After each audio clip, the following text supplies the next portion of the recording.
नमस्कार दोस्तों, blade test के आज के इस बहुत ही ज्यादा हैरान कर देने वाले खौफनाक एपिसोड में आप सभी लोगों का बहुत बहुत स्वागत है। दोस्तों, आज का ये वीडियो बहुत ही ज्यादा खौफनाक होने वाला है क्योंकि आज का ये वीडियो जुड़ा हुआ है ब्रह्म राक्षस से। ब्रह्म राक्षस की ऐसी एक सच्ची घटना जो कि आए दिन उस इलाके में बीतती थी, लेकिन लोग समझ ही नहीं पाते थे कि इस तरह की दुर्घटनाएं इस शहर में, इस गांव में हो क्यों रही है, क्योंकि किसी के सामने ब्रह्म राक्षस इतनी आसानी से नहीं आ जाते। इंस्टाग्राम ने मुझे राजदीप गोस्वामी ने ये पूरी कहानी लिख भेजा है। ये कहानी सुनने के बाद, ये वाकया सुनने के बाद बहुत सारे लोगों के दिमाग में ये बात क्लियर हो जाएगी, अगर वो लोग उस जगह से बिलोंग करते हैं तो क्या आखिर हमारे उस इलाके में ये घटना होती क्यों है। ये घटना आज से 20 साल पहले रिया नाम की लड़की के पिताजी के साथ बीती थी। रिया के पिताजी जो कि करीमगंज के इलाके में अपना कुछ काम किया करते थे। दरअसल वो एक पीडब्ल्यूडी के ऑफिस में काम किया करते थे। जब कभी भी वो अपने ऑफिस से अपने घर लौट रहे होते थे तो उन्हें बहुत शाम हो जाती थी, 7, साढ़े 7, मैक्सिमम 8 बज जाते थे। उनका घर नीलम बाजार नाम के इलाके में था। जो भी घटनाएं होती थी नीलम बाजार के उसी इलाके में होती थी। दरअसल वो हमेशा लॉन्ग रूट से ही अपने घर जाते थे, लेकिन इस बार उन्होंने सोचे कि मैं बहुत ज्यादा लेट हो गया हूं। ये बात आज से 20 साल पहले की है। उस समय ज्यादा साधन भी नहीं हुआ करते थे और रात के 12:30 बजे तो मतलब ऐसे बहुत मुश्किल से कोई भी गाड़ी या ऑटो मिल सकती थी। तो उन्होंने सोचा कि मैं शॉर्टकट से ही जाऊंगा, पैदल पैदल निकलूंगा और टाइम पर पहुंच जाऊंगा। हालांकि उन्हें इस रास्ते का इतिहास पता था कि यहाँ पे कोई भी गुजरता है रात के समय खासकर तो सही सलामत वापस नहीं लौटता है। या तो उसका दिमागी संतुलन खो जाता है, या तो उसकी अटैक आने की वजह से मृत्यु हो जाती है, और कोई वाहन चालक यहाँ से गुजर रहा होता है तो उसका एक्सीडेंट हो जाता है। इन्होंने सोचे कि मैं मन में हिम्मत रख के पैदल चलता चला जाऊंगा। एक्सीडेंट होने का तो कोई सवाल ही नहीं उठता क्योंकि मैं पैदल हूं और मेरे मन में हिम्मत है, मुझे इस चीज के बारे में पता है, इसलिए मैं ज्यादा घबराऊंगा नहीं। अक्सर लोग घबरा क्यों जाते हैं? जब उन्हें किसी चीज की एक्सपेक्टेशन नहीं होती और वो चीज उनके साथ घट जाती है तो वो लोग ज्यादा घबरा जाते हैं। अगर इंसान को किसी भी चीज के बारे में अंदेशा हो कि यहाँ पे ये गड़बड़ हो सकती है तो इंसान उस चीज को लेकर संभल जाता है और इतना ज्यादा तो नहीं ही डरता जितना वो अनजाने में डर जाता है। तो वो भी रात के 12:30 बजे के आसपास उस रास्ते से गुजरते चले जा रहे थे। अपनी पास्ट जिंदगी के बारे में सोच रहे थे कि कितना अच्छा चल रहा है सब कुछ। घर में सब कुछ नॉर्मल है, खुशहाली है, पैसे हैं, शांति है, समृद्धि है, सब कुछ ठीक ठाक चल रहा है। इन्होंने हमेशा से ये बात सुने थे कि जब किसी की भी जिंदगी में सब कुछ अच्छा चल रहा होता है तो कुछ दिनों बाद एक उतार जरूर आ जाता है, क्योंकि उतार के बाद ही तो चढ़ाव आता है। ये बस इस बात के टेंशन में थे कि जो आने वाला समय हो वो समय में सब कुछ अच्छे से इसी तरह से निपटता चले जाए।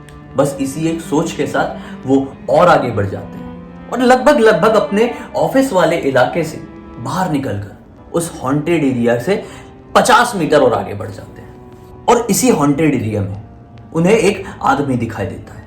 यह आदमी एक लंबी चौड़ी सी कदकाठी का था। ये एक डेड फेस लिए सीधे की तरफ आगे आगे बढ़ा जा रहा था। इन्होंने उस आदमी की तरफ ध्यान से देखे और उस आदमी को देखकर थोड़ा चौंक से गए, क्योंकि उस आदमी के चेहरे में एक अजीब सा डरावनापन था। इन्हें समझ में नहीं आया कि आदमी इस तरह से इतनी तेजी से आगे क्यों बढ़ा चला जा रहा है। फिर सोचे कि मैं भी ये सब क्यों सोच रहा हूं, जा रहा होगा वो अपने किसी काम से जल्दी में होगा। बस फिर वो और आगे बढ़ते चले जाते। अब लगभग उन्हें आगे बढ़े हुए 200 मीटर और बीते थे कि अचानक से सामने से एक और आदमी आता हुआ दिखाई देता है। अब जब वो अंधेरे से रोशनी की तरफ आता है तो वो आदमी का चेहरा देखकर बहुत ज्यादा घबरा जाते हैं, क्योंकि वो आदमी का चेहरा हूबहू उसी आदमी से मिल रहा जुल रहा था जो थोड़ी देर पहले उन्हें क्रॉस करके आगे की तरफ गया था। जब वो आदमी इधर से आके इधर गया था तो वापस से इधर से कैसे आया नहीं कुछ समझ में नहीं आया। इस रास्ते के बारे में ये बहुत अच्छे से वाकिफ थे। इन्हें मालूम था कि ऐसा कोई भी ये रास्ता है ही नहीं, कोई दूसरा रास्ता है ही नहीं जो घूमकर वापस से यहाँ पे आकर मिल जाए। तो फिर एक शक्ल वाले 2 आदमी कैसे ऐसे जा सकते?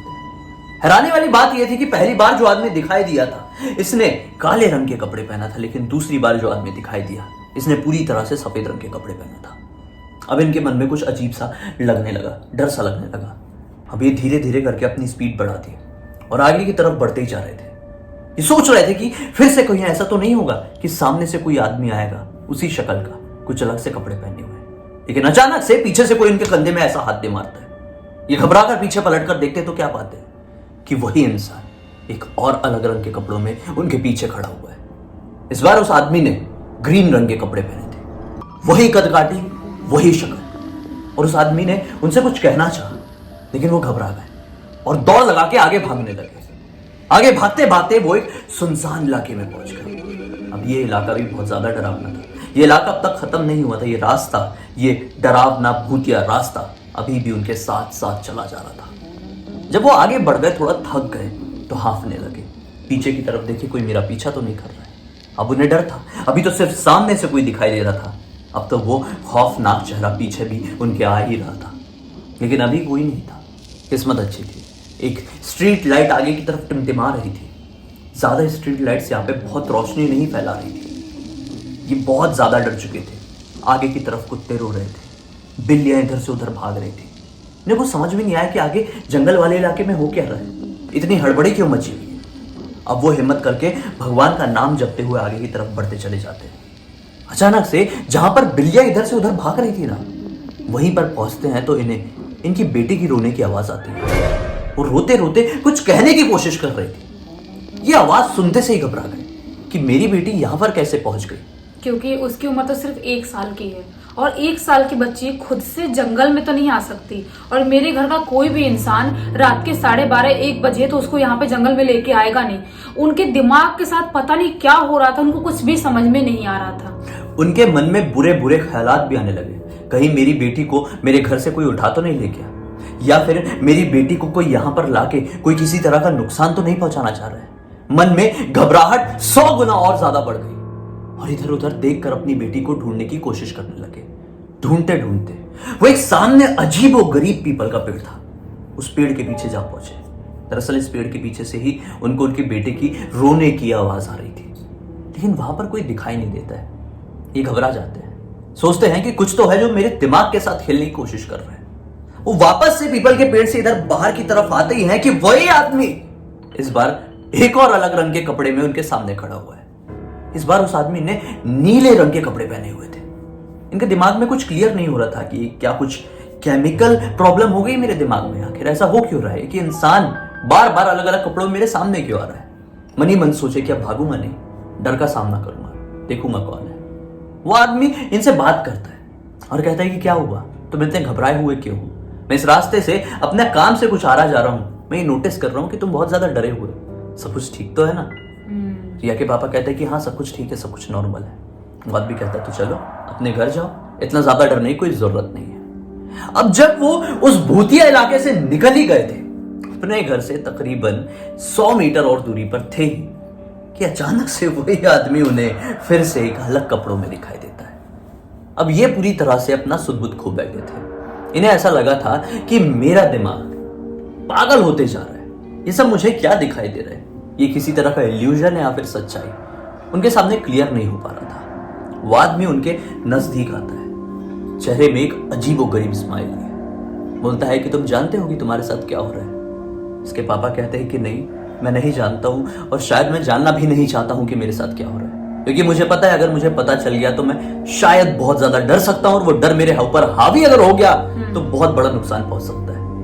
वो आदमी कहता है कि तुम डरो या ना डरो, लेकिन एक बात जान लो, मैं कोई साधारण इंसान नहीं हूं और तुम्हारे साथ ये किसी तरह का खिलवाड़ नहीं हो रहा है। मैं एक ब्रह्म राक्षस हूं, तुम्हारे पास आया हूं और तुम्हें अपने साथ हमेशा हमेशा के लिए ले जाना चाहता हूं। लेकिन तुम्हारी किस्मत बहुत अच्छी थी, तुमने जो लॉकेट पहना है उस वजह से तुम्हारी आज जान बच गई है।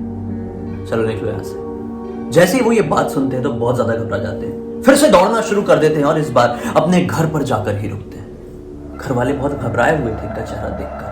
बोले कि आप बहुत ज्यादा लेट हो गए आज, काम से क्या हुआ, और बहुत ज्यादा डरे हुए, बहुत ज्यादा थके हुए दिख रहे हो। पानी वानी पीते हैं और बताते हैं सारी बात, और सब लोगों की जान में जान आती है कि इनकी जान बच गई। किस्मत वाले थे जो एक ब्रह्म राक्षस ने इनकी जान इन्हें वापस सौंप दिया। वो अगर काली माता का लॉकेट नहीं पहने होते तो शायद वो जिंदा नहीं होते और उस रात वो अपने घर पे कभी भी नहीं पहुंच पाते। दरअसल ये जो काली माता का लॉकेट इन्होंने पहने हुए थे, ये बचपन से पहने हुए थे और इनकी आदत थी कि कुछ भी हो जाए वो लॉकेट को अपने आप से अलग नहीं करते थे। और आज उनकी उम्र 60 साल करीब हो गई है, लेकिन तो भी उन्होंने वो लॉकेट पहन के ही रखा है अभी तक। सोचो, अभी तक। तो कई बार हमारे पास कुछ ऐसी चीजें होती है जो हमारे पास हमेशा से हुआ करती है और हमें कई बार कारण नहीं पता होता कि ये चीज हमारे पास है क्यों। मेरी ये जो रिंग मैं ये पिछले 15 साल से पहन रहा हूँ। जब मैंने ये बचपन में लिया था तो बहुत ज्यादा ढीली हुआ करती थी, लेकिन अभी ठीक है काफी टाइट है और पुरानी सी भी दिखने लगी है, लेकिन मुझे ये नहीं पता कि मैं अब तक इतने सालों से इसे क्यों पहना हूं। इसी तरह से हमें कई बार नहीं पता होता कि वो पर्टिकुलर चीज हमारे पास इतने सालों से कर क्या रही है। आने वाले समय में ना जाने किस मुसीबत से वो चीज हमें हमेशा के लिए बचा ले। कमेंट सेक्शन में बताइए अगर आप लोगों के पास भी एक कोई ऐसी चीज है जो सालों से आपके पास है और आपको उसका कारण ही नहीं पता है, और वो आपको प्रोटेक्ट कर रही है किसी न किसी चीज की वजह से। जरूरी नहीं है, कई बार प्रोटेक्ट करती भी है, नहीं भी करती है, लेकिन हमें कारण नहीं पता होता हाँ, कि क्यों है इतने साल से रखे, क्यों है। ना ही उस चीज से हमें ज्यादा लगाव है, ना ही कोई मतलब है, लेकिन फिर भी क्यों है।